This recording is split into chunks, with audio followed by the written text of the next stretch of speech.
I have a $17,000 pair of Gucci crocodile boots. Jackie Siegel, the so-called Queen of Versailles, and her timeshare tycoon husband are reportedly worth roughly $900 million. A 2012 documentary followed their audacious plan to build the largest mansion in America for their 8 kids and menagerie of animals. I'd like to have a bowling alley. And then he says, I want a health spot. And then I said, we need maids' quarters. I forgot how many kitchens, 10 kitchens. The opulence on display in the film, wowing some. Like, this is what $5 million worth of marble looks like. And turning off others. So you ask me why I'm building the largest home in America? And my answer is because I could. So here's our grand entrance. Nightline even dropping in over the years. This prism here, I actually copied it from the Louvre. Their dreams were dashed when the financial crisis brought construction to a screeching halt. 10 years later, their personal palace is still not finished, but that setback is nothing compared to the heartache they've faced since. We were at our resort in Park City, Utah, and we got the call. No parent ever wants to get a call like that. I said, is she breathing? And I started freaking out. I said, call 911. I'm screaming on the phone. But she had already been dead for a few hours. All the money in the world. Can't bring my daughter back. Their beloved oldest daughter, Victoria, dead from an overdose of methadone and antidepressants in 2015. She was just 18 years old. It felt like a dark cloud came over our family. Now they're finally able to share with the world all they've lost. Do you know how old she was here? I think she was 16. Beautiful. She was a very sweet girl. She had a lot to live for. She was a typical teenager, lovable one minute and not so lovable the next. Classic teenagers. Artistic, she was talented. Hey, Victoria, can I get a picture of you and Miss America? This is Victoria. In The Queen of Versailles, Victoria is seen as an awkward, camera-shy middle schooler. Victoria. Thanks. My name's Victoria Siegel, but I like to be called Ricky, and I'm 12 years old. So after Queen of Versailles came out, the bullying she reported was withering. The bullying was very difficult on her, and I have a feeling that that's why she started experimenting with drugs, to say, hey, I'm just like you. Her parents describe Victoria as a free-spirited hippie living in a gleaming mansion, trying to fit in. That was kind of the beginning of the end for Victoria. Why? The movie embarrassed her. She was kind of on the chubby side at the time. Kids make fun of her, you know, because she came from a family of wealth, you know, and she got teased about it, and she started going on crash diets. We never thought in a million years that she would be doing drugs.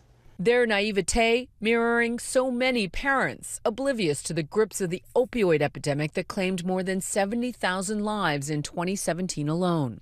I thought drug addicts lived under bridges and slept on park benches. I had no idea that the more affluent the family is, the more chance you have of having a drug user in your family. Victoria's diary, in death, revealing a secret life her parents never knew.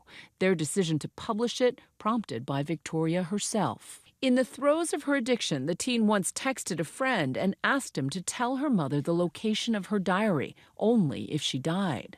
Okay, so this is her text. I've never shown anyone my journal, but there's no one else I would rather pass it on to than you.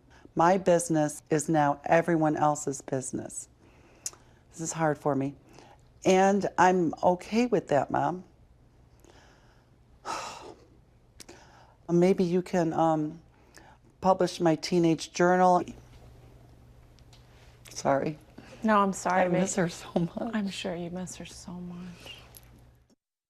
They granted her dying wish, publishing her diary, Victoria's Voice, and starting the Victoria Siegel Foundation. I am on a mission. The day after my daughter's funeral, I went to my executives and I said, from now on, you're running the company. I'm going to concentrate on what I can do about this drug epidemic. I would die if I lost this. When you read through her diary, what questions did it answer? I feel like I know my daughter more now, well, she's dead, rather than when she was alive. Her diary, with its elaborate drawings, a blueprint for a teenager's struggle with adolescent angst. Victoria wrote often about feeling inadequate and struggling with body image. She was starving herself.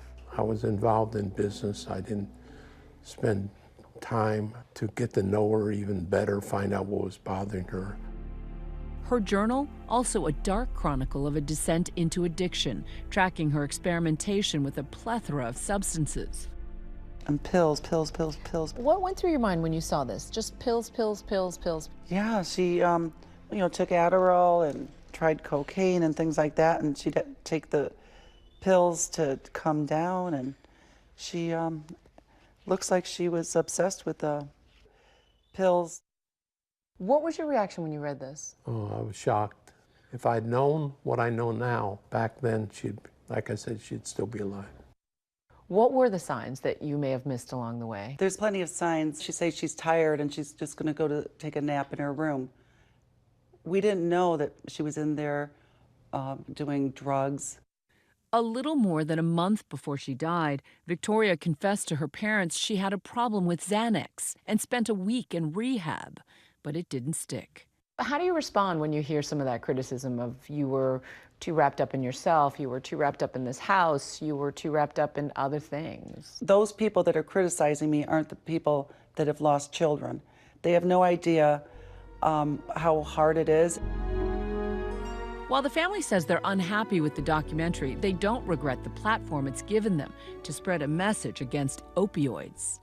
I could use that as like leverage to get the word out there.